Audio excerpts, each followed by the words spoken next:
bottom it says, he never proved how life originated. He did add evidence to the theory that life could have started by itself. Life started by itself. That's stupid, okay? Life cannot start by itself. This textbook says, swirling in the waters of the oceans is a bubbling broth of complex chemicals. Progress from a complex chemical soup to a living organism is very slow. That's stupid. Can you believe they cut down a tree to print that book? Where's Al Gore when you need him?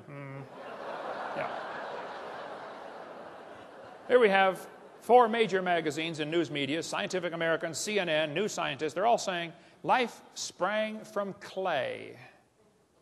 Yes, a piece of clay created life. Well, that's stupid.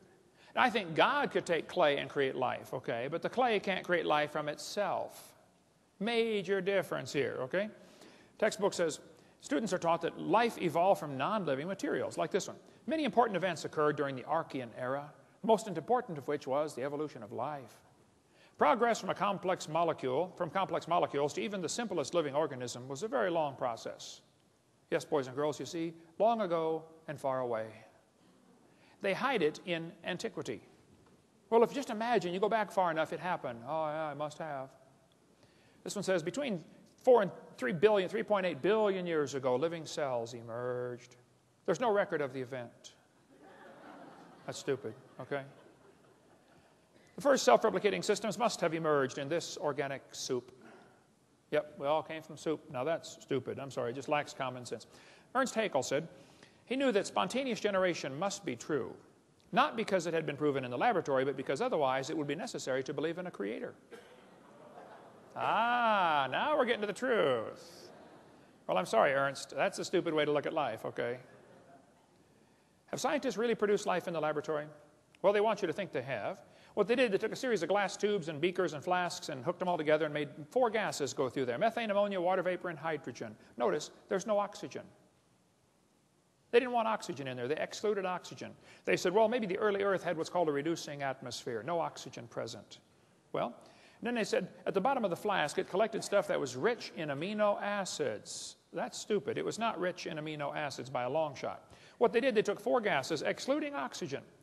Major problem, because they had to leave oxygen out, because if anything tried to get together, it would oxidize. You know, you cut a banana open, lay it on the table, it turns brown, it oxidizes. You don't paint your car, it rusts, it oxidizes. So they took oxygen out. The problem is, you got to have oxygen. See, ozone is made from oxygen, and ozone blocks UV light. So if you take away the oxygen, now the UV light destroys your ammonia, and that's one of the other gases you're trying to use. So you cannot get life to evolve without oxygen. And you cannot get life to evolve with oxygen. And the Earth has always had oxygen. All the experiments are showing that there's no proof of this reducing atmosphere. There's far more oxygen in the past than anybody ever imagined. We find in general no evidence that the Earth had an oxygen-free atmosphere. That's what all the scientific experiments have shown. So life cannot evolve with oxygen. Life cannot evolve without oxygen. And yet they're teaching us life evolved from non-living matter. I'm sorry, that's just stupid. It had to be designed, created by a really smart designer. This textbook says there was 0% oxygen on the Earth, but the rocks absorbed it. That's stupid. They filtered out the product in this experiment. Miller and Urey, in their experiments, had the stuff going through this series of tubes. And when it got to the bottom, they drained it off because they didn't want it to go through the electric spark chamber again, because the spark would tear it apart. They said it's like 100,000 times more likely to destroy it than it was to create it. So they had to protect the goo that they created at the bottom. That's not realistic for nature. I mean, if they're saying life evolved in some warm little pond from lightning strikes, that's just not common sense. Because the lightning strike's 100,000 times more likely to tear it apart than it is to put it together. Go check out your little pond after lightning strikes. See how many frogs are surviving. Yeah. What he actually made was 85% tar, 13% carboxylic acid. Now, both of those are toxic to life. He made 2% amino acids, and only 2 of the amino acids were made. There are 20 different amino acids. It's like making 2 letters of the alphabet accidentally by dropping toothpicks and saying, wow, look at this. Nobody writes books. Here's how they're formed. Duh. These amino acids bond with tar and acid much more quickly than with each other. Amino acids are like letters of the alphabet. They're building blocks to make words, and you got to have words to make paragraphs and paragraphs to make books.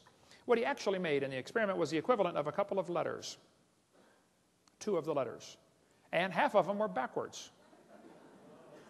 Now you really got a problem, because the smallest proteins have 70 to 100 of these amino acids in precise order, and they're all left-handed.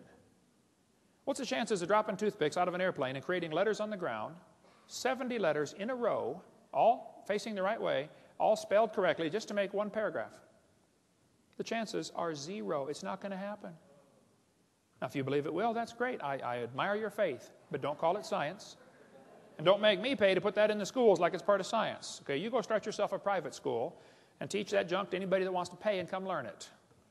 This is America, the land of the free and the home of the slave, so, or whatever. So, now, DNA and RNA are all right-handed molecules, and hundreds of these have to combine in the right order, and they unbond in water much faster than they bond. And as far as I'm concerned, folks, the oceans are completely full of water. Brownian motion is going to drive them apart. It is not common sense to say scientists have made life in the laboratory. It's just stupid. They haven't even come close. I was in a debate one time, and this one student in the Q&A time said, Hovind, what are you going to say if scientists ever make life in the laboratory? What are you going to say then? I said, well, first of all, I would like to point out they're a long ways from it. They're nowhere close to creating life. They can't even get just a couple of these amino acids to combine. Can't even make a protein.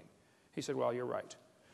I said, now, to answer your question, I guess I'd have to say, if a bunch of intelligent scientists get together and create life in the laboratory, that would prove it takes intelligence to make life. Which is what I've been saying all along.